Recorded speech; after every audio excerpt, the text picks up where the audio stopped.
오신 분들도 있고요. 지금 여러분 여기 왜 모이셨습니까? 문재인을 물러나게 하고 조국을 확탄시키기 위한 거 아닙니까?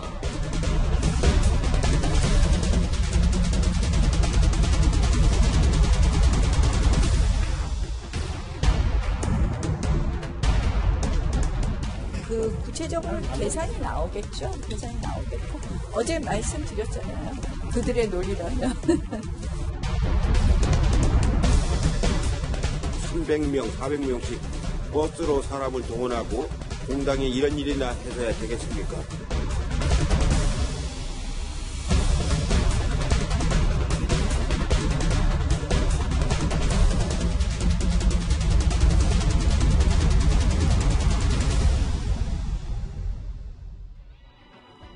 예, 오늘 뉴스탑10 여기부터입니다. 잠깐만요. 화면이 잘못됐는데 저희가 다시 한번 정리를 하고 좀 얘기를 해봐야 될 것 같은데요. 예. 일단 영상에서 보셨던 것처럼 어제 있었던 조국 반대 이 광화문 집회 폭풍이 꽤 있습니다. 혹자는 이런 말을 했습니다. 이 정도 규모는 3년 전 박근혜 전 대통령 탄핵 촛불 집회 이후 처음이라고 말입니다. 영남에서 오신 분 있습니다. 한번 환호를 들어보세요. 호남에서 오신 분들도 있고요. 대구, 경북에서 오신 분 있죠. 여러분, 대한민국이 하나가 되고 있습니다, 여러분. 지금 여러분 여기 왜 모이셨습니까? 문재인을 물러나게 하고 조국을 확탄시키기 위한 거 아닙니까?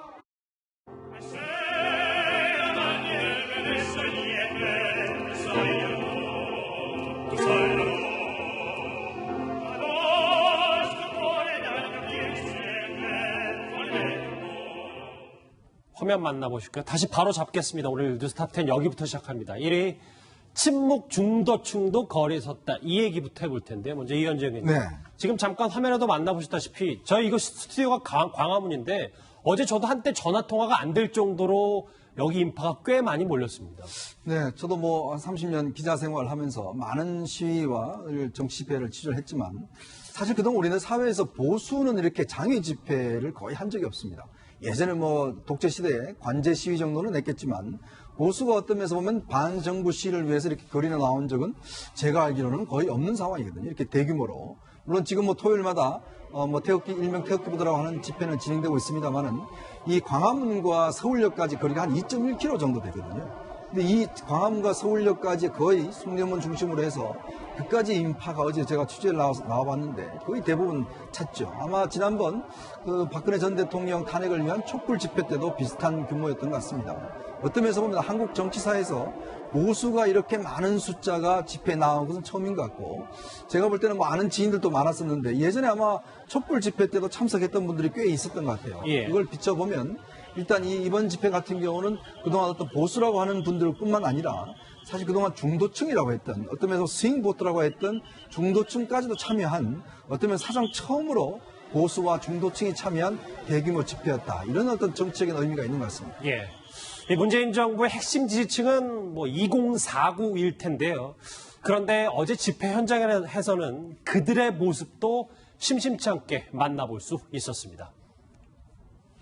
학생들이 거부한다. 평등공정 외치더니 흑수저는 학사 경고. 내가 한 말 못 지킨 자. 평등공정 외치더니. 그리고 또 하나 어제 시위에서는 정말 난생 처음 시위에 나서봤다는 분들도 참 많았습니다. 5시에 일어나서 버스를 갖다가 6시에 탑승을 해가지고 5시간 걸려서 올라왔습니다. 제가 이렇게 자진해서 나온 건 처음인 것 같아요. 저는 사실 정치색 없이 엄마 아빠 따라서 너무 답답해가지고 아이 5을 키우면서 가정 살림에 정신 없음에도 문정부가 들어선 이후에 정치권이 이상한 걸 이 아줌마도 느꼈습니다. 우리는 저 의미를 해석하는 언론이니까 전문가답게 좀 보면 이수희 변호사님. 침묵하던 중도층이 거리로 많이 나왔다. 이렇게 해석해도 되는 겁니까? 저는 그렇게 봐야 된다고 보입니다. 왜냐하면 이 조국 사태의 사안은 뭐 어떤 그 진영 논리로 지금 좀 왜곡이 되기는 했지만 기본적으로는 상식에 관한 문제였거든요. 저런 그 의혹을 갖고 있고 그런 사람을 어떻게 법무부 장관으로 임명을 할 수 있느냐. 거기에 대한 분노. 또 하나는 그렇게 논문 제일 저자로 등재가 되고 뭐 그 위조된 문서로 그 인턴 증명서가 발급되고 총장명의 표창장이 발급되고 하는 그런 사안에 대해서 미안하다는 그러니까 자인하면서 미안하다고 하는 그런 반성하는 태도가 아니라 굉장히 후한무치하게 몰랐다 저 흑수저 청년들에게 미안하지만 몰랐다 이런 태도부터 해서 처음부터 끝까지 태도면에 있어서의 분노, 그 분노가 그런데 그 보수 쪽에 있던 분들은 그런 성향이 강했던 분들은 탄핵 직후부터 벌어진 일에 대한 부글부글 하던 게 어제 폭발을 한 거고 그 중도 쪽에 있는 분들은 이런 상식에 반하는 현 상황에 대해서 그런 후보자를 내정하고 임명까지 한 이 청와대에 대해서 광장에 나와서 본때를 보여줘야 된다는 그런 마음까지 들게 했다는 거죠.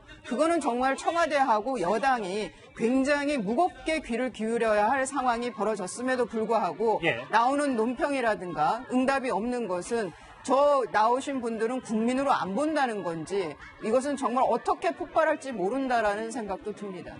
이 얘기를 해볼게요. 이 얘기요. 서초동도 많았고 광화문도 많았습니다.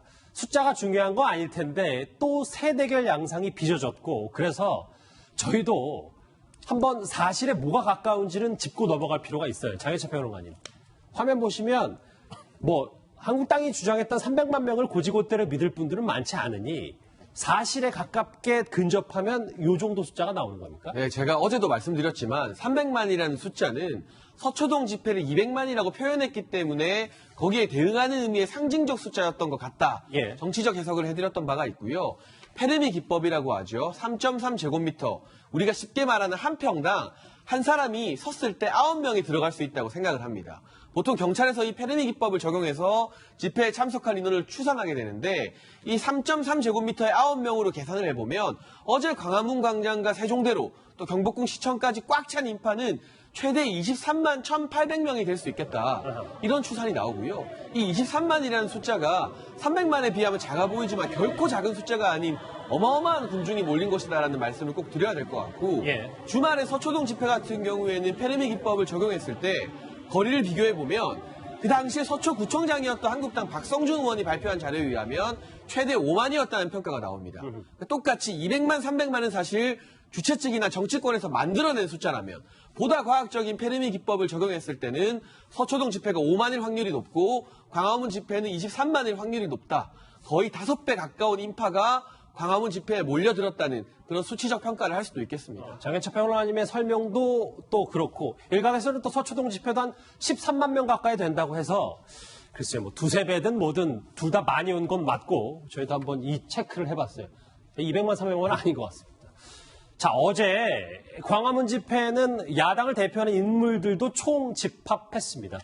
그런데 수위 높은 발언들이 오고 갔습니다. 같이 한번 들어보실까요? 자기들이면 범죄자라도 대통령이 나서서 옹호하는 전폭 집산 같은 정권이 되었지.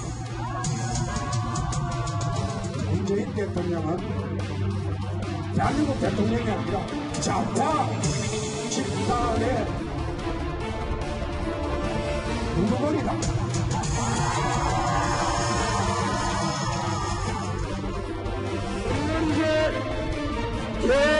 돼지가 돼버렸습니다. 우리가 왜 이렇게 무시당합니까?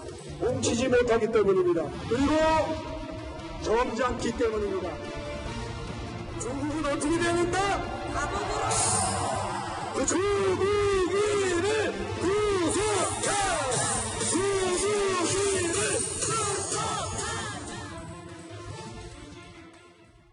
자, 어제 광화문 집회의 의미는 저희가 작지 않다라고 얘기했습니다만 윤 교수님. 예. 일부 야권 인사들의 발언이 선명성 경쟁을 하다 보니까 선을 넘었다는 평가들도 있긴 있더라고요. 예. 어제 너무 과했죠, 지금 주장들이. 그러니까 지금 국민 정서를 봤을 때는 조국 사퇴, 문재인 대통령 사과, 문재인 정권 심판 이런 정도는 나올 수 있는 발언이라고 생각을 합니다. 예. 그런데 어제 황교안 그 대표 같은 경우도 대통령이 제정신이냐 이런 얘기를 하고 나경원 원내대표도 권력형 게이트다 이렇게 해서 성격 규정을 미리 해버리고요. 제가 좀 특히 놀랬던 거는 이제 오세훈 전 서울시장 발언인데 한국당에서도 그래도 나름대로 중도 보수 세력을 대변하는 분이다. 잠시만요. 그 발언은 개, 돼지 발언을 말씀하시는 거죠? 아니요.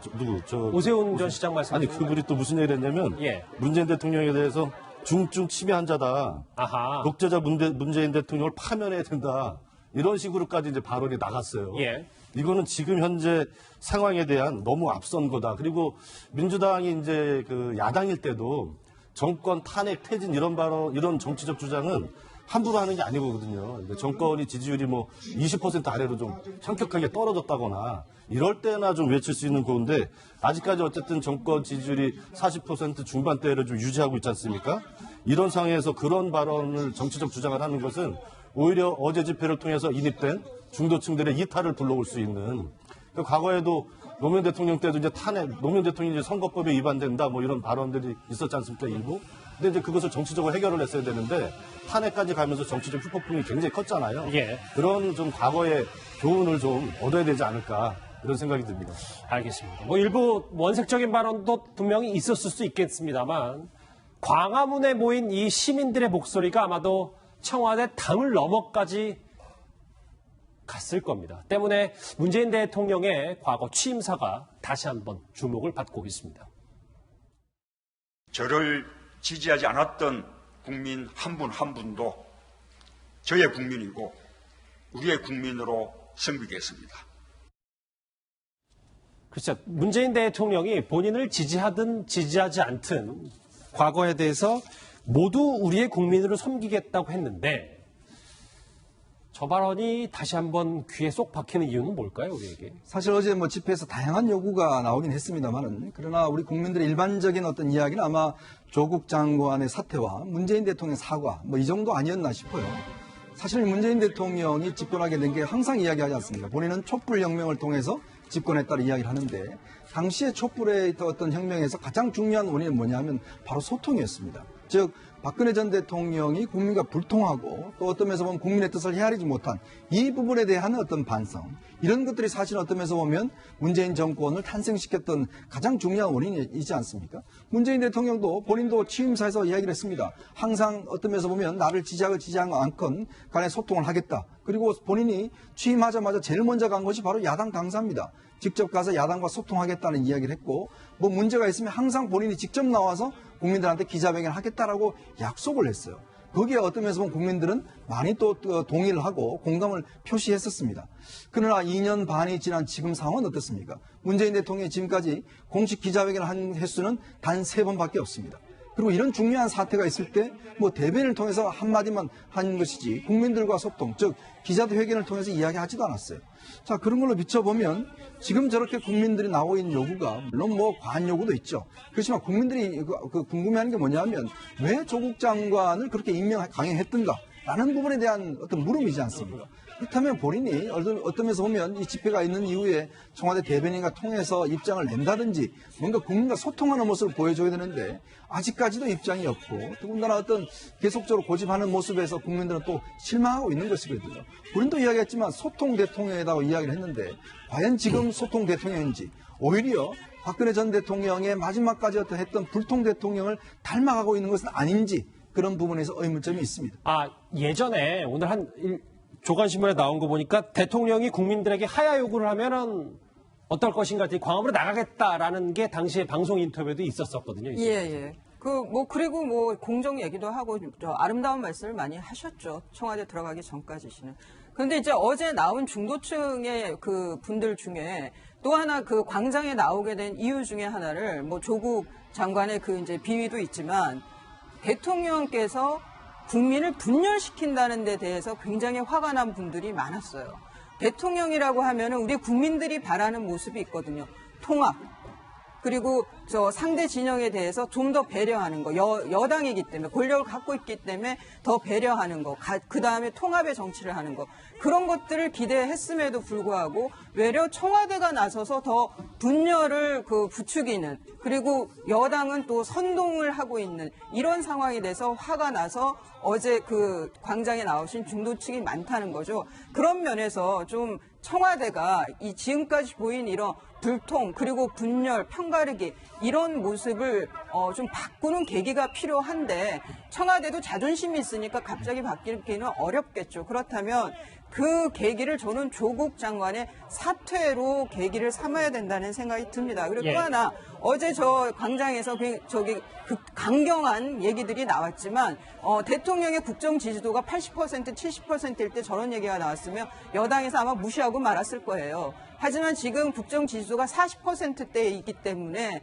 저런 구호가 신경이 쓰이는 거죠. 그런데 문제는 정치적인 불안은 경제 파탄의 주요 원인이라는 거예요. 이건 우리는 뭐 남미나 많이 볼 수 있잖아요. 그래서 정치적인 불안을 중도나 보수층이 원하지는 않아요. 제발 그런 상황을 더는 만들지 말아달라는 거죠. 여기서 잠깐 얘기가 나왔었는데 일단 어제 광화문 집회에 대한 청와대 공식 입장은 아직 없습니다.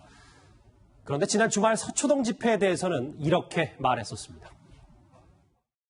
검찰 개혁을 요구하는 국민의 목소리에 대해 검찰은 물론 법무부와 대통령도 겸허하게 받아들이고 부족했던 점을 반성해야 할 것입니다. 장현철 평론가님, 화면 같이 보시면 조국 장관 규탄 집회에 대한 언급은 없고 물론 뭐 돼지열병도 상당히 중요하고 태풍 피해도 더더욱 중요한데 그래도 언급을 대통령 입장에서도 입장은 좀 밝혔어야 되는 거 아닌가라는 생각도 듭니다. 민생과 관련된 언급도 당연히 했어야 됩니다. 태풍 피해가 생각보다 컸고요. 돼지열병 확산 막는 거 중요하죠. 그런데 어제 개천절 하루 동안 가장 많은 화제를 모았던 일이 다름 아닌 광화문 광장을 가득 메웠던 집회 인파였습니다. 그렇다면 대통령이나 청와대 입장에서는 이 집회에서 나온 목소리가 사실 듣기 불편한 내용이겠죠. 청와대에서 임명한 조국 장관 물러나라는 것이니까. 그럼에도 불구하고 대통령 당선되기 이전에 문재인 대통령이 했던 말을 비추어 판단해보자면 이런 국민들의 목소리를 엄중하게 듣겠다. 이런 원론적인 한 문장이라도 나왔어야 하는 것이 아닌가. 아예 광화문 집회가 없었던 것처럼 어떠한 논평도 내놓지 않고 넘어가는 것은 이렇게 많이 모인 민의를 무시하는 것이 아니냐. 여기 모였던 사람들을 더 화나게 할 수 있고요. 더군다나 대통령과 한몸이라고 말할 수 있는 여당에서는 이 시위를 관제 데모다.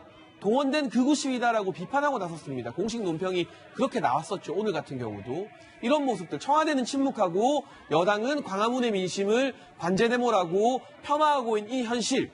제2의 개천절 사태가 일어나지 말란 법이 없는 이런 정말 불난 민심에 기름을 붓고 있는 모습이라고 아니할 수 없습니다. 여론조사 한번 볼까요? 조국 장관 임명의 중도층은 6대 3.5 정도로 동의하지 않는다라는 여론조사 결과가 나왔는데 윤 교수님. 글쎄요. 좀 무겁게 받아들인다 정도의 메시지는 청와대도 할 수 있는 거 아닙니까? 해야 되는 거 아니에요? 먼저 좀 사실관계를 바로잡으면 지난주에 있었던 서초동 집회 끝나고 청와대에서 대통령이나 누가 공식 입장을 밝히지 않았어요. 그냥 관계자의 전원으로 된 거죠. 그러니까 대통령이 지난주 서초동 집회에 대해서 공식적으로 발언한 바가 없고 어제 이제 광화문 집회가 불과 하루밖에 안 지났지 않습니까? 그런 상태에서 뭐 그런 입장을 낸다. 형평성이 어긋난다 이렇게 볼 문제는 아닌 것 같고 다만 좀 제가 아쉬운 것은 집권 여당인 민주당에서 청와대는 좀 입장을 지금 이렇게 이르게 내기는 좀 어렵다 이렇게 생각을 하고요. 집권 여당인 민주당에서 어쨌든 광화문에 나왔던 많은 시민들의 목소리 이것을 좀 엄중하게 받아들이겠다 이런 논평을 한마디 하고 뒤에 어쨌든 동원된 것이 있는 것은 또 분명한 사실이거든요. 그런 얘기를 했으면 좀 더 좋지 않았을까 이런 좀 아쉬움이 남아요. 제가 이제 경기도 안성에 살고 있는데 저희 지역만 해도 자유한국당 이제 지구당 차원에서 협의회 차원에서 버스가 16대가 올라갔어요.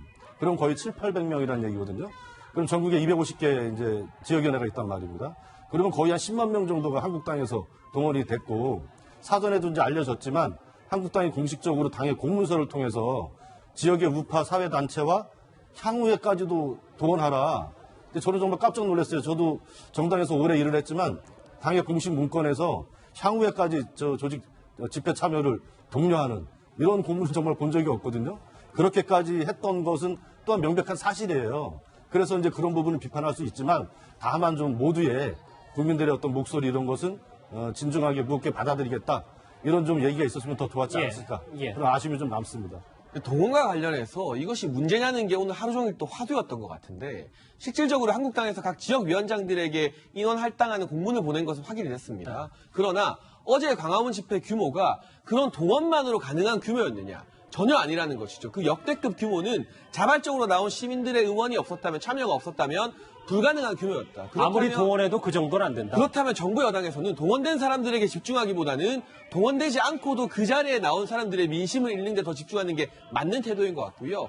설령 지역에서 버스를 타고 올라오신 분들 가기 싫다는 걸 강제로 모시진 않았잖아요. 정치권에서 그 지역에서 조국 장관 사태와 관련해 말하고 싶은 분들의 말할 장을 연결해주고 연결고리 역할을 해주는 것도 저는 정당의 역할일 수 있겠다. 이런 것을 마냥 부정적으로 바라볼 수만은 없지 않겠냐는 말씀도 같이 드리고 싶습니다. 일단 뭐 여기 계신 윤정 교수님도 조금 아쉬움을 드러내긴 하셨지만 여당에서는 어제 광화문 집회를 동원된 집회다 이렇게 규정을 일단 한 것 같습니다. 선을 넘었다고도 했는데 야당을 건드린 건 어제 광화문에 어떤 발언이었을까요? 화면으로 만나보시죠. 까도 양파.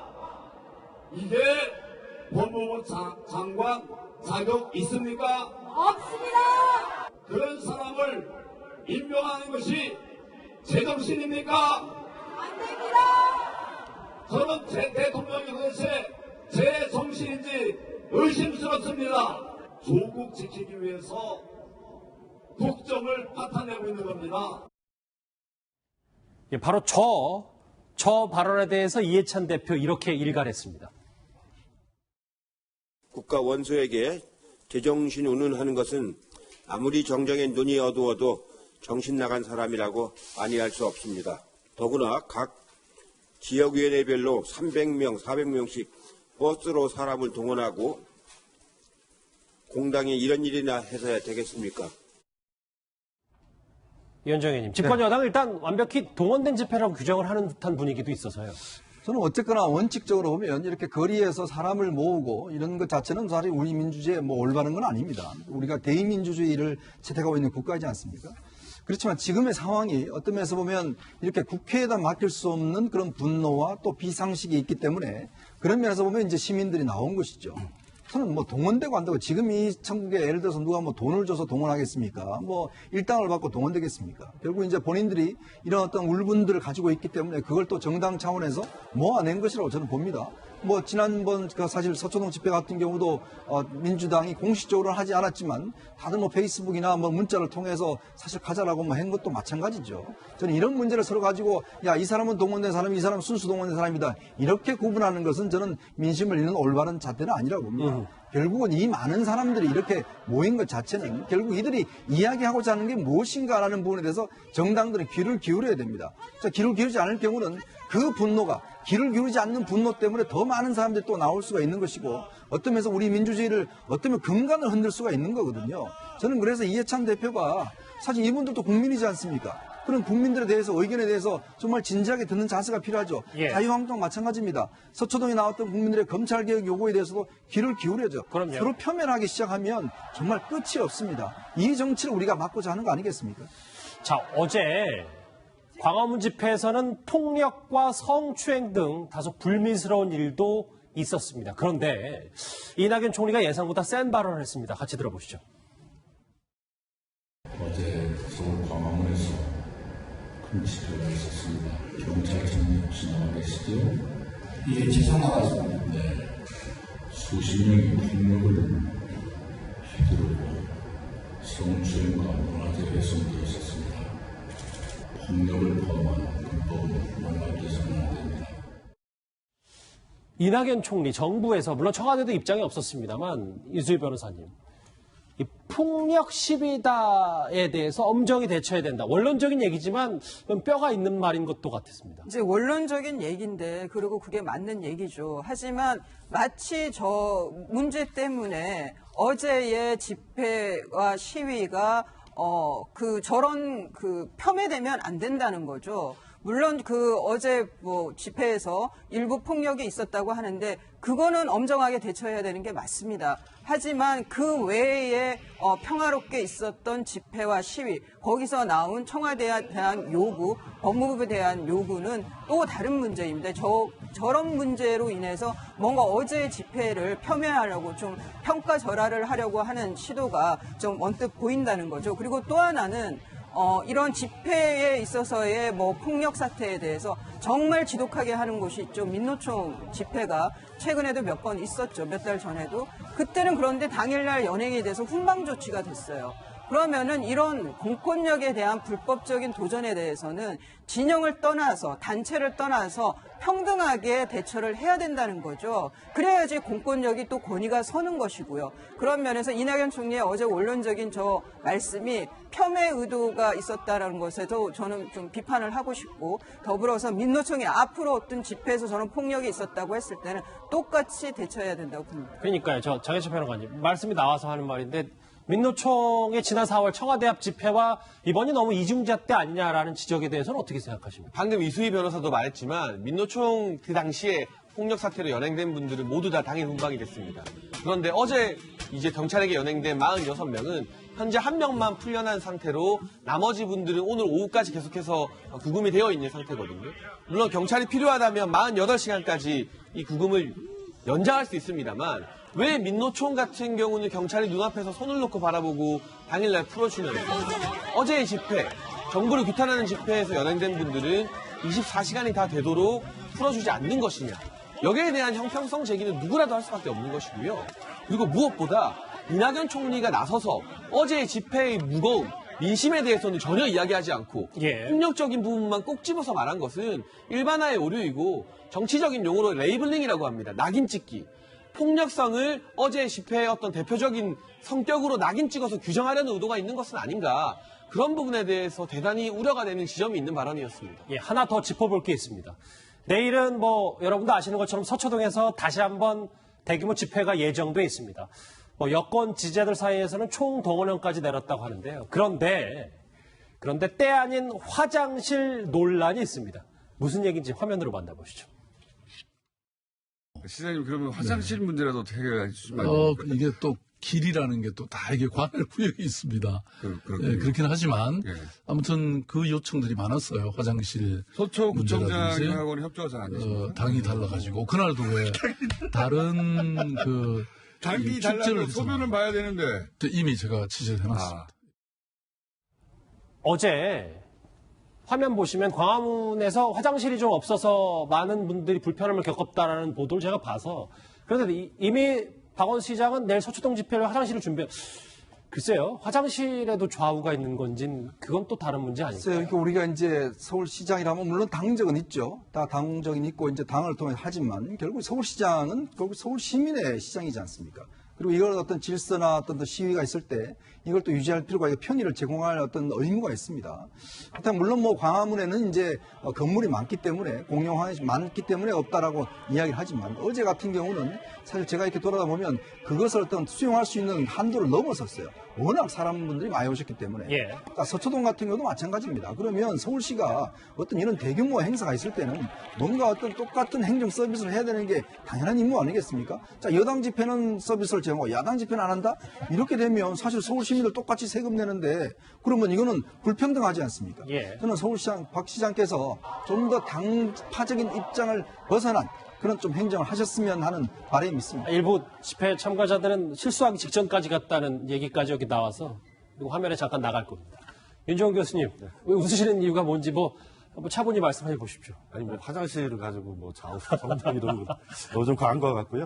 아까 앞에서 이제 그 이낙연 총리 이제 폭력 시위에 대해서 얘기를 했는데 당연히 이제 어떤 단체에 따라서 법의 잣대가 이제 달라지면 절대 그런 일은 있어서는 안 되겠죠.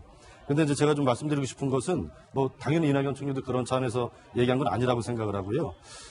이번에 이제 어제 이제 집회를 보면서 저는 좀 깜짝 놀란 것 중에 하나가 황교안 대표와 이제 나경원 원내대표가 정부에서 하는 대천절 축하 행사에 가지 않고 집회 준비를 했단 말이에요. 근데 이게 정말 보수 정당에서 있을 수 있는 일인가? 만약에 지금의 이제 민주당이 야당 시절에 만약에 이런 집회 준비한다고 해서 다른 국경일도 아니고 개천절 행사에 불참했다면 우리나라 언론들이 어땠을까 정말 생각만 해도 좀 끔찍하거든요. 그래서 보수 정당은 보수 정당으로서의 지켜야 될 길이 있다고 생각을 합니다. 예. 그래서 뭐 민노총과 어제 집회 참가자들의 어떤 이것을 다른 잣대로 한다면 분명 잘못된 거지만 법과 질서를 지키는 문제, 국가 정체성을 지키는 문제 이런 데서는 좀 분명하게 같은 잣대를 갖고 좀 생각을 해야 된다고 보고요. 어제 집회를 보면서 저는 이제 한 가지 조금만 말씀드리고 싶은 게 뭐냐면 한국당 보수 쪽에서도 시민들이 거리로 나오는 것에서 이제 앞으로 이렇게 나쁘게 보지 않았으면 좋겠어요. 우리나라가 정당 정치를 통해서 대의 정치를 하고 있지만 그것으로 국민들의 요구를 100% 수용할 수는 없다고 생각하거든요. 알겠습니다. 그래서 집회 문화에 대해서 보수 진영에서도 좀 마음을 열고 평가하는 그런 계기가 됐으면 하는 바람이 있습니다. 그럼에도 불구하고 정치 실종에 대해서 실증, 이 광장 정치가 이렇게 불거진 게 좋은 거냐라는 측면의 얘기도 분명히 있어서요. 여러 가지 의견들까지 어제 있었던 대규모 광화문 집회 얘기 정리해봤습니다.